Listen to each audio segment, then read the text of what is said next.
सम्मानित मान्यता प्राप्त वित्तविहीन विद्यालयों के संचालक, प्रबंधक और प्रधानाध्यापक साथियों, वित्तविहीन विद्यालयों की समस्याएं निरंतर बढ़ती चली जा रही हैं और समाधान के लिए कोई रास्ता नहीं निकल रहा है।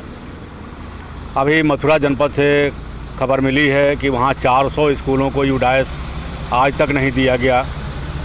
5 साल से 6 साल हो गए उन विद्यालयों को मान्यता हुए और लगातार वो आवेदन कर रहे हैं BSA के वहाँ, AD बेसिक के वहाँ, लेकिन उन्हें यूडाइस नंबर नहीं दिया जा रहा है, उनका यूडाइस प्रपत्र नहीं भराया जा रहा है।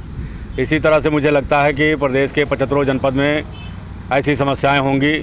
कहीं न कहीं समस्याएं हर जगह हैं और यह लोकल अधिकारी, जो खंड शिक्षा अधिकारी और जिला शिक्षा अधिकारी हैं, लोगों को भ्रमित किए हुए, लोगों को परेशान किए हुए धन उगाही कर रहे हैं। इसके लिए हम आप आवाज़ भी नहीं उठा पा रहे हैं। हम आप अपनी बात बड़े अधिकारियों तक, माननीय मंत्री तक, माननीय मुख्यमंत्री तक पहुंचा भी नहीं पा रहे हैं। और जितने भी हमारे संगठन के नेता हैं, पता नहीं किन उद्देश्यों को लेकर के संगठन चला रहे हैं, किन समस्याओं के समाधान के लिए संघर्ष कर रहे हैं कि ये छोटी छोटी समस्याएं विद्यालयों को रोज़ निचोड़ रही हैं।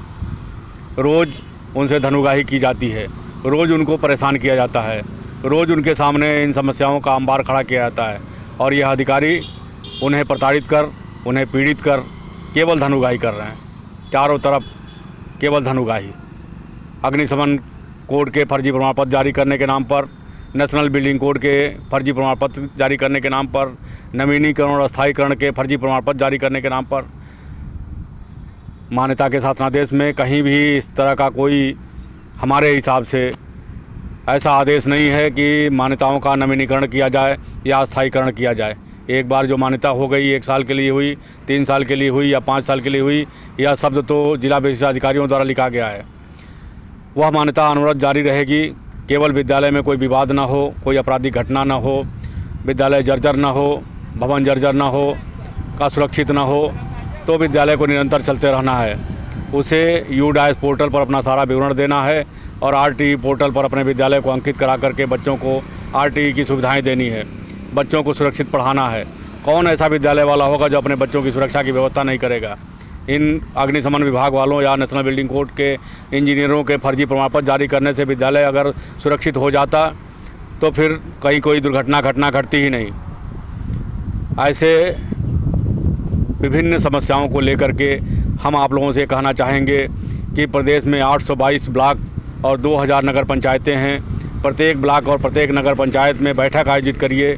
पूरे नगर पंचायत और पूरे ब्लॉक के विद्यालय के लोग एक जगह इकट्ठा होइए और इस बात को तय करिए कि आपको करना क्या है। आपको इन छोटे छोटे अधिकारियों की प्रताड़ना बर्दाश्त करना है या एक साथ संगठित होकर के इन समस्याओं का समाधान कराना है। आपके अंदर इतनी क्षमता है कि आप जब चाहें तब सरकार बदल दें, आप जब चाहें तब सरकार बना लें।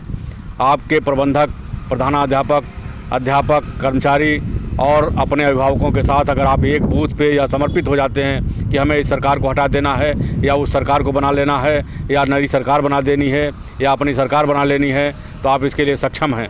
अपनी क्षमता को आंकिए और अपने अपने क्षेत्र में बैठक करिए।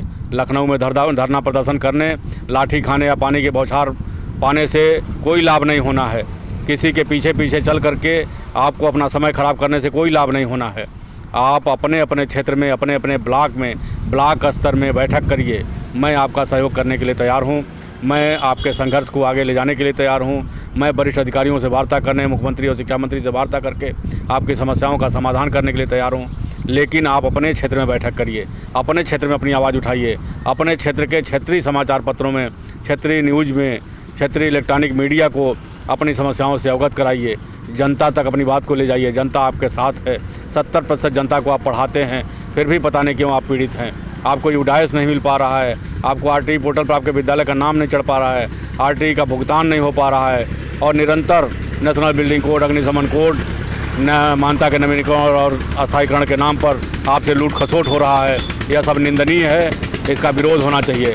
आइए हम सब मिल करके संगठित हों और अपने अपने क्षेत्र में बैठक करें, अपने अपने ब्लॉक में, अपने अपने नगर पंचायत में बैठक करें और इन समस्याओं का समाधान कराएं। मुझसे संपर्क करने के लिए आप 9919030638 पर संपर्क कर सकते हैं। धन्यवाद।